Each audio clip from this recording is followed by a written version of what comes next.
اب دیکھیے میں ایک بات عرض کر دوں جو مجھے پہلے کہنی چاہیے تھی. یہ حال کس بلا کا نام ہے یہ معین نہیں ہو سکتا، اس لیے کہ ہر لمحہ ایک لمحے پہلے تو ماضی اور ایک لمحے بعد مستقبل. تو حال کیا ہے؟ حال کسے کہیں گے؟ جیسے آپ نے جیومیٹری میں پڑھا ہوگا، نقطہ کسے کہتے ہیں؟ پوائنٹ جس کی کوئی ڈائمنشن نہ ہو، نہ چوڑائی نہ موٹائی، کچھ نہیں. لائن کسے کہتے ہیں؟ جس کی صرف ایک ڈائمنشن ہے، لینتھ ہوگی، اس میں کوئی چوڑائی موٹائی نہیں ہوگی. تو یہی معاملہ حال کا ہے.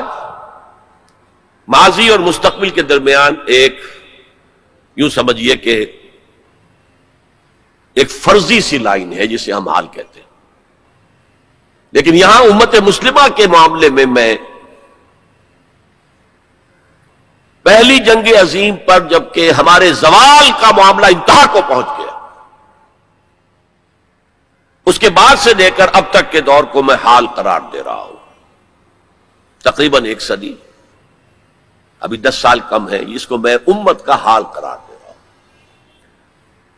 اس حال کے آغاز میں ہمارے حساس قومی شاعروں نے جو مرثیے کہے ہیں، ان میں سب سے نمایاں حالی تھا، مولانا حالی، الطاف حسین حالی. ان کی مسدس پڑھیے، اس کے سرنامے پر جو 2 اشعار لکھے ہیں، کس قدر درد ہے، کتنا کرب ہے اس میں. پستی کا کوئی حد سے گزر نہ دیکھے، اسلام کا گر کر نہ ابھر نہ دیکھے، مانے نہ کبھی کہ مد ہے ہر جزر کے بعد، دنیا کا ہمارے جو اتر نہ دیکھے. یہ مد و جزر میں تو جزر کے بعد مد آتا ہے، ہمارا تو اب جزر ہی جزر ہے، جزر ہی جزر ہے، مد کا کوئی سوال ہی نہیں. beginning with the fall of Spain، 500 برس گن لیجئے،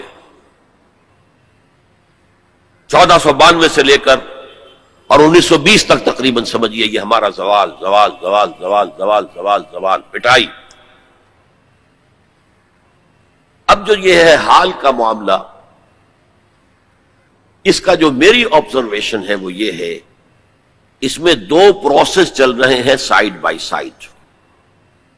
جیسے قرآن مجید میں ہے سورہ رحمان میں، مرج البحرین یلتقیان بینہما برزخ لا یبغیان.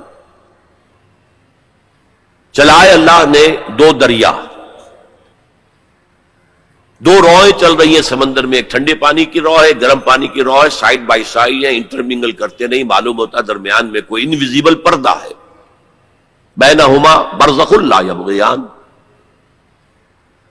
اسی طرح ایک پروسیس تو رینائسنس کا ہے جو شروع ہو گیا تھا تقریباً پہلی جنگ عظیم کے کچھ 10 برس کے بعد، اور ایک یہ کہ ہمارا وہ ڈاؤن فال مزید بڑھتا جا رہا ہے، ہم اور گرتے جا رہے ہیں اور پستی میں جا رہے ہیں. یہ دونوں پروسیس ہیں جو ساتھ ساتھ شروع ہوئے. رینائسنس کا پروسیس کیا تھا؟ جیسے جیسے یورپین امپیریلزم کا بستر طے ہونا شروع ہوا middle of the 20th century میں، ہندوستان آزاد ہو گیا، پاکستان بن گیا، انڈونیشیا آزاد ہو گیا، مصریوں نے بھی اٹھا کر برٹشرز کو میڈیٹرینین میں پھینک دیا، الجزائر نے آزادی حاصل کر لی، شام سے فرانسیسی چلے گئے، وغیرہ وغیرہ.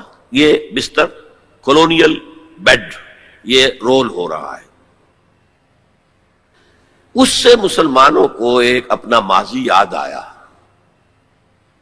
ہمارا بھی تو ایک نظام تھا نا. پہلا جو ہے رینائسنس کا عمل وہ تو تھا آزادی کی تحریکیں جو پوری دنیا میں چلی. سیوکارنو کی قیادت میں آزادی حاصل کی ہے انڈونیشیا نے، گاندھی اور کانگریس کی قیادت میں آزادی حاصل کی سب کانٹیننٹ نے، محمد علی جناح کی قیادت میں ہندوستان کا ایک حصہ انہوں نے اسلام کے نام پر علیحدہ کرا لیا. تو آزادی کی تحریکیں جو ہے یہ فرسٹ فیز تھی اس رینائسنس کا، تاکہ آزادی مل گئی. اس کے بعد یہ سیکنڈ فیز آیا.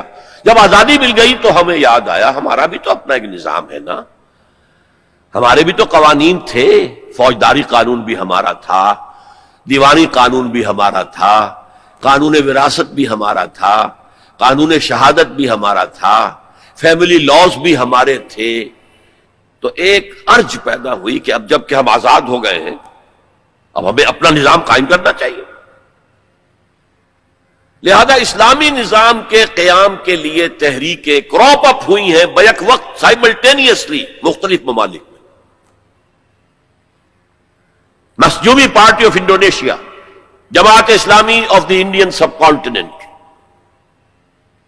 فدائین Islam in Iran, al Ikhwan al Muslimun in Egypt, اور ایجپٹ سے شروع ہو کر پورے عرب دنیا کے اندر، عباد الرحمان لبنان میں، سعید نورسی ترکی میں، وغیرہ وغیرہ وغیرہ وغیرہ، یہ تحریکیں ابھری ہیں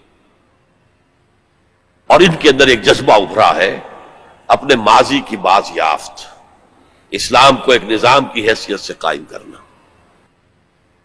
انڈین سب کانٹیننٹ میں اسی نعرے کو اپنایا مسلم لیگ نے، اور یہ نعرہ تھا جس کی وجہ سے 46 کے الیکشن میں مسلم لیگ کو وہ حیثیت حاصل ہو گئی کہ وہ مسلمانوں کی واحد نمائندہ جماعت قرار پائی، اور پھر بارگین کرنے کا پورا موقع اسے مل گیا. لیکن صرف پاکستان کی تحریک کے معاملے میں مذہب کو انووک کیا گیا، باقی کہیں نہیں. باقی لوکل نیشنلزم کھڑا ہوا ہے، عرب نیشنلزم، اس کے حوالے سے عربوں نے آزادیاں حاصل کی ہیں. عرب نیشنلزم آف ناصر اینڈ حافظ الاسد وغیرہ وغیرہ، عرب نیشنلزم، ملے نیشنلزم فار ایسٹ کے اندر. ترکی کا بھی جو حصہ مصطفیٰ کمال نے بچا لیا وہ ٹرک نیشنلزم کی بنیاد پر، اسلام کی تو جڑیں کھود دی اس نے وہاں. اذان عربی میں نہیں ہو سکتی، نماز عربی میں نہیں ہو سکتی، عورت برقع نہیں لے سکتی، آپ ٹوپی نہیں پہن سکتے، عمامہ نہیں باندھ سکتے، ہیٹ پہننا ہوگا، انگریزی لباس پہننا ہوگا. وہ تو نام و نشان مٹانے کی کوشش کی، لیکن ٹرک نیشنلزم کی بنیاد پر کم سے کم ریزسٹنس.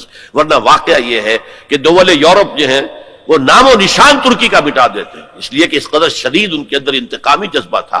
یہ قوم ہے جس نے ہمارے اتنے وسیع رقبے پر حکومت کی ہے اتنے طویل عرصے تک. Nearly whole of East Europe was under them. لیکن یہ کہ بہرحال قومی اعتبار سے مصطفیٰ کمال کا کام بھی ہے کہ اس نے ترکی کو بچایا ہے. تو صحیح ایک ملک. وَلَقَدْ يَسَّرْنَا